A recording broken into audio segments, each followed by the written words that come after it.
Smith with 4 seconds. McCarty got it back. A hollow deep shot. 4/10 of a second to play. And Stephanie McCarty. And she led the Purdue Boilermakers to the 1999 NCAA title. Stephanie McCarty. More balanced guards in the league. Stephanie White drills a 3. Stephanie White had a great college career at Purdue, won a national champion. White using the glass, getting hammered. It's that upper body strength of Stephanie that has enabled her to be able to make plays like that. White will make the steal. Finishers counting And a 3-point play opportunity.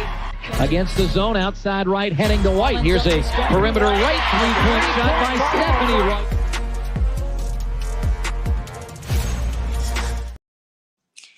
Hello, guys. Welcome to another Live Wire Sports Media. And today I have a very special guest for y'all. And I'm sure some of y'all already know who this person is. But before I bring her on, I have to do a little rundown about this person. Now, the person who I'm talking about is Adrienne Ross. Everybody's familiar with her.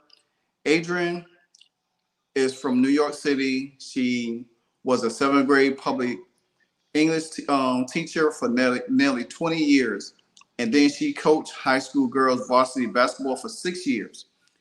And now she resides in Southeast Missouri. Plus, Adrienne is also an author, editor, freelance writer, speaker, and the host of the Adrienne Ross Show. Without further ado, guys, let's welcome in Miss Adrienne Ross. Hello, glad to be with you. Again, yes. How are you doing today? I am doing well. That's good. That's awesome. I know you've been busy. You was out of town. You had to do some speaking. So how was that? It was phenomenal. It was in Illinois, and it was a women's conference at a church.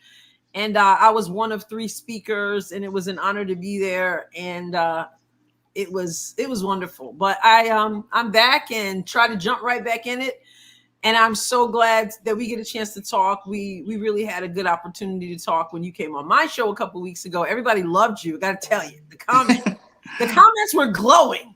And so to have an opportunity to be here, it's cool. Thank you. I appreciate it. I really enjoyed myself when I was on your show. It was good to interact with you. Like I said before, I love your work. I love what you do. I love how you represent, when you talk about the Indiana Fever and Caitlin Clark and stuff like that. So, and it's really refreshing just to get a different perspective from another content creator on that matter. Yes. So, but now that the wait is finally over, we get to dive into the most juicy topic of them all. Yes. The Indiana Fever just hired one of their own from years ago, Miss Stephanie White, who was not only a player, she was an assistant coach. She was a head coach with them, led them to the finals against the Minnesota Lynx. Unfortunately, they lost in her first year in 2015. I know how I feel, but I want to get your perspective on it. How do you feel about this hiring? I was talking in my live stream last night that when it first dawned on me, or people started talking Stephanie White, you were among the first I heard talking about that. I found myself with a certain excitement, which surprised me. And I say that because it wasn't like I was some huge Stephanie White fan. It wasn't like I was all into the Connecticut Sun. Oh my goodness, for sure not. Really. But there was something about it that just it just felt right, except the reservation about how her team treated Caitlin Clark. That was my reservation. And then I started hearing some possibilities of why that went down from other people. and it kind of took away those reservations. So I think it's a good thing, and I think we're gonna be pleased. I hope there's not gonna be without ups and downs. That's true. That's true. And so it'll be, I think there'll be plenty of opportunities for some people to say, wonderful, great decision. And there will be plenty of opportunities for people to say, I told you she wasn't the one. Yeah. But I think she's built to handle what's going to come her way. I agree. I definitely agree with that, because I think for her experience being there, knowing Kelly the way she does, knowing Lynn, me personally, a shock for me is like, I didn't know she has this strong connection with Caitlin Clark the way she have. Right. That's what's shocking to me, and that's why I keep resonating to that. And you said something really profound, and not just in your live or your video yesterday, but previous videos, is about making the talent happy. Yeah. And I think for the way Caitlin feels about Stephanie White, to me, I feel like that matters more than anything else. That trumps everything that we might think of. So what other reservations would would have about Stephanie White prior to knowing her coaching Connecticut Sun, or her background coaching the Fever, or her interaction with Caitlin? I had forgotten about comments that were made not by Alyssa Thomas. I didn't forget those after the final game where the Connecticut Sun defeated the Fever in 2 games. I didn't forget about what Alyssa Thomas said. The Indiana Fever fans, the racism, all that. Such a disrespectful time to make those comments.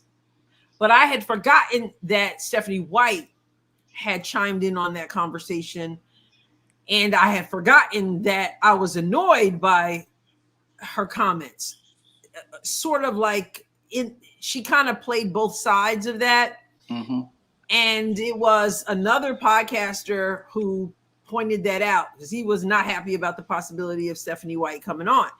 And then when he said that, I was like, oh man, I forgot about that. It kind of sounds a little bit woke for me. So that was something that I had to kind of get through a little bit when that came back to me. For me personally, I feel like those criticisms are warranted, because the way the team Connecticut is. Mm-hmm. And something that I always pick up from you too, you always say you have to dig deeper, peel the layers off the surface to see things. And that's what I did. Mm-hmm. And I know the particular podcaster that you was talking about. I'm not going to share his name, but I do, because I do respect his content as well. And she's not going to be for everybody. Right. She's might for us. We might like what she does, but I can understand their point of that comment. But here's the thing that a lot of people are missing, is that look who her boss is. Jen Rosati, the lady that she's on the Olympic Committee. Right. Mm-hmm. Kind of like had a hand of keeping Caitlin out. Then there's her GM, who's they don't have a great relationship with. Mm-hmm. So if you go out and try to, and I know they all know that she has this history of calling Caitlin games, watching Caitlin in action. Even the first game of the season, her and Caitlin had this exchange in the action. You see Caitlin kind of walk away and smile, with some kind of, please. So they probably felt that it was like, okay, you can't go out there and say, all right, it's not the Fever fans, it's not this, it's not that, but you need to be able to this. You can't take a hard press on your players, because you got to think, Alyssa Thomas, DeWanna Bonner, Carrington, they all been there before she got there, because she only was there 2 years. Right. So if she was to go in saying all of this, then she could have a risk of being blackballed, especially knowing that she works for ESPN. So she has to toe the line at some point. But I could tell she had a hard time, kind of like trying to play fair. Yeah. And when you dealing with an organization like that, that's kind of like controlling your being, or how you want to coach, or who you want to be as a person, and how you want to probably handle your players, it makes it hard. It makes it so hard because you don't know what the outcome could be for yourself. Right. Well, it's like, I don't know if you were the one I first heard say this, but then I started asking the question of other people, for those who are concerned about the physicality. I can't stand that word. If I never hear it again, it'd be too soon. But the way that they treated Caitlin, as far as that part goes, I started asking, do we have any indication that Stephanie is a dirty coach, was a dirty player, has given any indication that she would set them out against Caitlin? Absolutely not. In terms of her comments, well, I mean, she talked about, they asked her, it's not like she brought it up. I don't think she knew what they had just said. They told her what her players had just said. And so she said, well, I mean, they do deal with sexism, they deal with some racism, they deal with homophobia, whatever that is, I don't know, but that's what she said. But she also pointed out that these are trolls, many of them. And so she did a balancing act, and that's probably because she obviously doesn't want to say it's okay if someone is dealing with racism. Exactly. But at the same time, she's got to tell them, let's look at reality. You cannot police the internet, And I may not have liked the way she answered the question exactly, but as far as I'm concerned, we're talking about winning basketball. Yep. And like we said, Caitlin would have co-signed on her. And so let's roll. I mean, I hope seriously the woke agenda doesn't come to Indiana, because that's one of the teams where, I think they take some heat because they don't get into all of that. Yeah. But I feel that Stephanie White, her track record, her history, Indiana's her home. She respects Caitlin Clark. I think she's there to coach them to winning basketball. And I can get on board with that. Now, I'll call her out. I'll call her out if we get off into the other stuff. But, hey, let's give her a try. Yeah, I agree with you too. We know how these Fever fans can get. You know how we was all over Christie Side's head from the beginning. And me personally, I wanted her going within 5 to 10 games. I wanted her going because, as myself that covers some of my other teams, like the Commanders and the Bulls and so forth and so on, I have seen this turnaround. I've seen bad coaching. I have seen bad personnel. I have seen where players get disengaged and don't want to play for that person. And like yourself, who has coached, it gets draining at times, and it leads to frustration. It leads to lash out, like how we see the interaction between Christie Sides and Caitlin Clark throughout the beginning of the season. She's grabbing on Caitlin, snatching up on Caitlin. Caitlin's talking to her. Trying to get her to understand she's not hearing her. She's doing at press conferences, throwing Caitlin on the bus, throwing her players on the bus, never taking accountability for herself as a coach. And now you kind of see how these players really felt about Christie Sides because of how they came out and support Stephanie White soon as they the Fever posted it. Leah Boston, all of them came out and started tagging, liking, commenting and stuff like that. So a change was definitely needed. Once you brought in Kelly and Amber into the mix, there was no way that Christie Sides was going to be there. Everybody keeps saying, well, she was a great coach. Give her a try. She could have won more games the year before Caitlin Clark get there. If Alyssa Smith and Lexi Hall wasn't hurt and all that. And I was like, okay, yeah, we have all the ifs, but we don't know that for sure.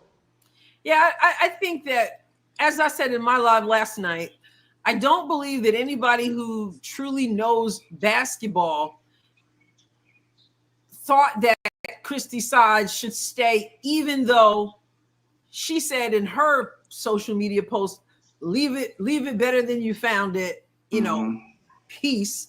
It was sarcastic.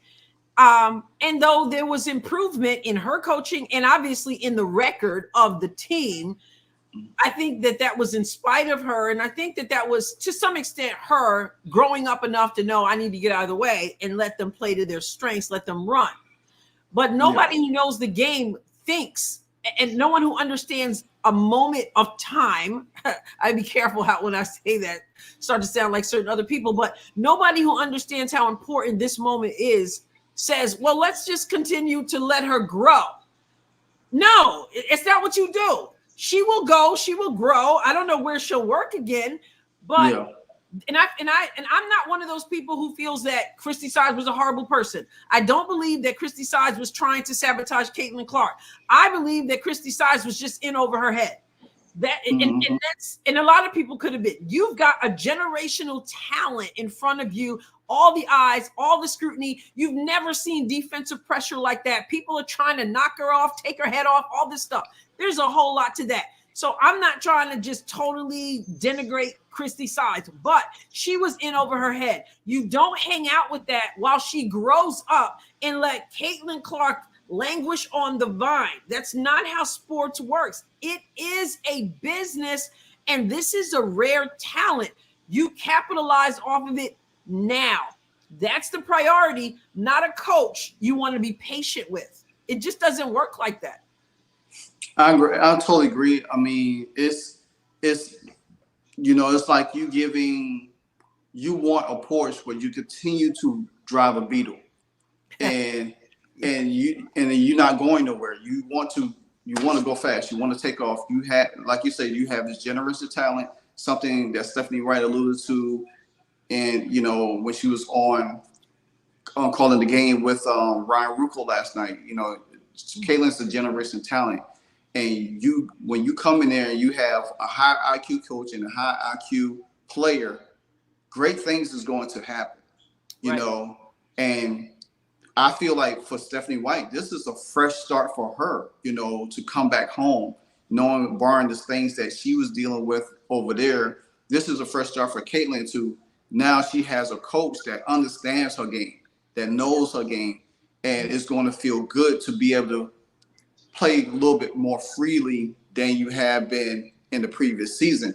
And despite the success that they had, they made it to the playoffs and stuff like that, and they turned around the second half of the season, and that's good. Now you're going into this whole new direction. So my question to you, Adrienne, is that what are your off-season outlook for this team now that the coach is in place? Well, we have some players who are playing overseas, right? You've got Kelsey Mitchell, China. You've got Timmy in Turkey. There are others. Is it Wallace? I'm not sure. Wallace. So you're going to have individual pieces doing different things. You've got Aaliyah Boston and Lexi Hull playing in Unrivaled, and they're still holding out on Caitlin. But either way, we know that Caitlin is going to be working on her game, right? Regardless. As far as Stephanie White is concerned, one of the things that I hear people saying about her is that, well, is she going to be able to allow them to play that fast-paced basketball? Because that was not, Connecticut's known for defense.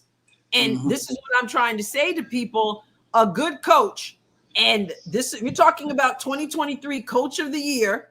We're talking about the 2023 All-Star coach. Her name is mentioned right after Cheryl Reeve. She is well respected, okay? So she coaches to what she has in front of her. Now, you're not going to try to run and gun with Alyssa Thomas going up and down the floor. You've got to play to their strengths. Exactly. He has been watching Caitlin Clark since she was in 8th grade, okay? She's been calling her games at Iowa. She understands Caitlyn and the pieces around her. She's not coming in there to say, let's go back to what Christie Sides was doing at the beginning, points in the paint, touches, paint touches, paint touches. So what I expect them to do, I expect Aaliyah Boston to come back in shape this time. Yeah. Because Caitlyn brought me back to the WNBA. So I didn't see Aaliyah Boston's rookie season. All I know, I started in the beginning of the season trying to figure out how she was the rookie of the year in the first pick. She was I didn't see that. I didn't see her. I don't remember watching her in South Carolina. I don't remember anything about her other than her name. Okay. Right. And I saw her on some sideline stuff and all-star game stuff, but she was out of shape. She gets it now. Okay. You need to be in shape. Will Unrivaled do that for her? I don't know. But on her own, she's going to have to get in shape. I hope they can get together and play some. And they have got to be willing to run. And I believe Stephanie White recognizes that. And so I also hope that we are wise in bringing in other pieces, like Satu Sabali, for example. Yeah. That would be great. Some people are talking about Nneka Ogwumike. Okay. Satu Sabali, that would be great. Yeah. and that's another reason why Christie Sides had to go. I just heard someone say a few minutes ago that he believes that if they could not have gotten Stephanie White, they probably would have brought back Christie Sides. And I said, no, they wouldn't have brought back, because here's the thing. You're trying to attract other players to come and play. If we know that Christie Sides was not up for the job, surely these other players know, these other coaches know. You want to go play for Christie Sides? And again, this is not a personal attack on Christie Sides. This is just the facts. Yeah. It's going to be hard to attract people, but when you got Caitlyn and Stephanie White, and you know she's going to make adjustments and she's going to be able to play, she's going to be able to get Caitlyn open. She's going to not put her in the corner and sit her. She's going to hopefully let Kelsey Mitchell be Kelsey Mitchell. Hopefully we'll have Kelsey Mitchell. Yeah. But also impress upon Kelsey Mitchell. You play with some discipline, more discipline as well, exactly. which developed, but even more so. She has a tendency to want to take over. I do believe Aaliyah Boston will definitely come back in shape, because that's something that she alluded to during the post-game conference, that she wants to run more. She wants to get in shape. She wants to run more. So she's already dedicated, because she knows that she's going to push the pace. She knows that they're going to be a more fast-paced team. Somebody said they worried about Dantas. JF said they worried about Dantas. I think Dantas' injury coming back, she wasn't in the shape that she needed to. Now, I don't know because I think she still has one more year left on her contract with the Fever, if I'm not mistaken. So by her playing and getting the basketball shape now overseas, it's going to help her, be better. And I do want to see how if they was to keep Grace Berger and Vivian Saxon, how would they use them? How would they utilize them? Because there was some flashes of Vivian Saxon in that Washington game that I like. She could shoot threes, she could run the floor, but we already know that the talent was buried on the bench because we didn't get to see them. We don't know what they could do. We saw Grace Berger a little bit in the beginning of the season, but then she got buried for Christy Wallace, and we didn't see her no more. So those are the things. My free agent list is not involving Nneka, because she's over the CBA situation right now, but I think Satu is my number one choice. I did have Gabby Williams up there, but I bumped her down now because she wants to make more money, and I don't think the Fever is going to entertain her. And she didn't really impress me the second half of the season when she came over. When she was playing with the Seattle Storm, so she didn't really impress me too much. But I do love Sophie Cunningham. I know a lot of people don't like her political stance, but she's a heck of a player. She's very defensively, I was told last night, sorry to cut you off. I was told last night that she re-signed. Yeah, she re-signed for another year. But, if you could get a deal for her, then, why not? And I like Ariel Powers. I did mention this in one of my videos before, the way, because she used to play for Cheryl Reeves over there in Minnesota. And she could shoot. She's very defensive. She reminds me like a gritty Draymond Green type. You know, she's tough, you know. And I think it's Emma Morrison overseas. I like her game. I watched her just a little bit around the Olympic time. I think she would be a good. And there's a few others, because I still have to do a free agent hit list now that Stephanie White is in place. But I do believe that the Indiana Fever is in a good spot, you know, bringing back Kelly, you know, prime, getting Amber Cox in. Now you got your coach in place. Now you just got to get the players. I think there's going to be a slew of players going to be trying to figure out how to get out their contract just to come to Indiana, per se, just to play with Caitlin. But I don't think, you know, you're going to be able to get all of them, but you just going to get who you need. Also, Kelly did say in her press conference that they're looking to be faster and bigger. So, and that's the script that helped Dome back in 2016 won the WNBA championship. So, but I know that you showed on time. I wish I could keep you on a little bit longer, but I wanted just to pick your brain a little bit just to see where you stand on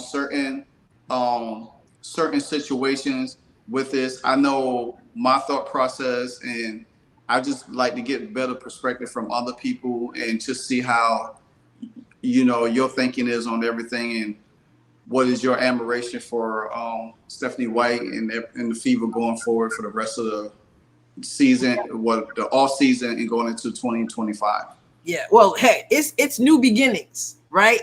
So it's a step forward. It's new beginnings. It's a seasoned coach. It's someone who she's at home. She feels at home. She wanted to be here. She had another year in the contract. She wanted to come back.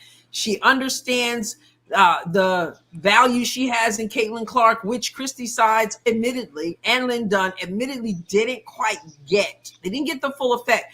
And Stephanie White understands that you don't get Caitlin Clark without the fan base, and that includes the trolls, right? And so the scrutiny, all of this stuff, she gets it. And I love that in the statement, in the Indiana Fever statement announcing her as the new coach, they quoted her as talking about the Indiana Fever fans as the greatest fans in the world. That wasn't a haphazard statement. She was sending a message because she knows that their last game against her team, her home, Stephanie White's home, Indiana, those fans were blasted. They were disrespected. And she wanted you to know, I'm with you on this one, Indiana Fever fans. And she also pointed out this pivotal moment in with this phenomenal talent. So she's got the right mindset.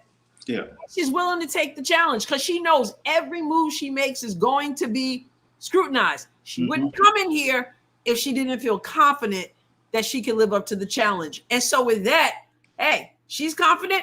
I'm willing to ride with you. I say, let's go Fever. All right. I like that. So we got breaking news. Mike had posted this, that the Chicago Sky finally signed Marsh. She's the assistant coach for the Aces. I heard her name been thrown out there throughout the day. And they said that she was one of the key persons that helped develop Asia Wilson. So maybe she could help develop Cardoso. She's going to have a lot of work to develop for Asia Reese. She's got to undo. She's got to, I'm not familiar with Mark, but that's what I'm saying. Whoever comes in, first of all, Angel Reese is a huge distraction. And so you got to know that. And then you've got to be able to undo the damage that, unfortunately, Teresa Weatherspoon did. Because she did a disservice to Angel Reese. Yep. She actually did. She really did. And Angel Reese has a lot of bad habits. Now, if we want to talk about bad habits, she has a lot of bad habits. Yeah, and you know, you can't say that without everybody, oh, why do you hate Angel Reese? I'm like, listen, people, this is basketball. Ain't nobody hate anybody. But yes, she has a lot of bad habits, but she was encouraged to have those anyway, because it was about getting her double-double, etc. And of course, she's got all the other superfluous things that are around, because she's not just a basketball player. She's a person who also plays basketball, along with also doing this and also doing that. And hey, I ain't hating on her. That's between you and your coach and your team, right? But hey, I'm with the Fever because we got players like Caitlin Clark, for example. She's a basketball player, and that seems to be her number one priority. Whatever you think of that, it is what it is. Well, that's our time, folks. I thank everybody for coming in and commenting and get to experience another great episode with the wonderful Miss Adrienne Ross.